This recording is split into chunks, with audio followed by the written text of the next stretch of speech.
بسم اللہ الرحمن الرحیم۔ السلام علیکم ورحمۃ اللہ وبرکاتہ۔ ناظرین، آج کے پروگرام میں ہم ایک خاص موضوع پر بات کریں گے۔ یہ وظیفہ قرآن پاک کی برکت سے ہے اور اللہ تعالیٰ کی رضا کے لیے کیا جاتا ہے۔ کسی کے دل میں اپنی محبت پیدا کرنے کے لیے وظیفہ یا دعا کو استعمال کرنے کے لیے احتیاط، نیک نیتی اور ایمان کی ضرورت ہوتی ہے۔ یہ ایک عام وظیفہ ہے جو اکثر محبت کے لیے پڑھا جاتا ہے، لیکن یہ یاد رکھیں کہ دعا کا اثر اللہ کی مرضی پر منحصر ہے۔ چلیں بڑھتے ہیں اپنے وظیفے کی جانب۔ سب سے پہلے وضو کر لیں، پھر 2 رکعت نماز نفل پڑھیں۔ نماز کے بعد اللہ کی حمد و ثنا کریں اور درود شریف پڑھیں۔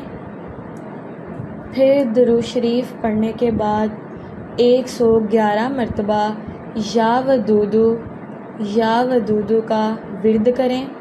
اس کے بعد اللہ سے خلوص دل سے دعا کریں کہ وہ آپ کے دل کی نیک خواہش کو پورا کرے۔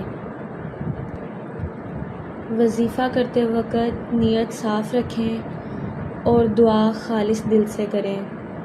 کسی بھی وظیفہ کو شروع کرنے سے پہلے کسی عالم دین سے مشورہ کرنا بہتر ہوتا ہے تاکہ وظیفہ صحیح طریقے سے اور شریعت کے مطابق کیا جا سکے۔ وظیفہ کے دوران اللہ پر کامل یقین رکھیں اور صبر سے کام لیں۔ یاد رکھیں کہ محبت پیدا کرنا اور دل بدلنا صرف اللہ تعالیٰ کے ہاتھ میں ہے، اور کوئی بھی وظیفہ یا دعا اللہ کی مرضی کے بغیر اثر نہیں کرتی۔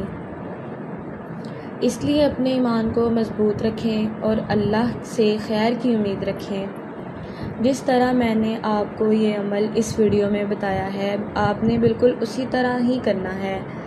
لہٰذا یہ وظیفہ کرنے کے لیے 5 وقت کی نماز کا اہتمام کریں اور پاکیزگی کا خاص خیال رکھیں۔ انشاءاللہ آپ کو اس وظیفے سے فائدہ ضرور ہوگا۔ مزید اس طرح کی ویڈیوز کے لیے ہمارے چینل کے ساتھ جڑے رہیے۔ ملتے ہیں نیکسٹ ویڈیو میں، تب تک کے لیے اپنا خیال رکھیں، دعاؤں میں ہمیں بھی یاد رکھیں۔ اللہ حافظ۔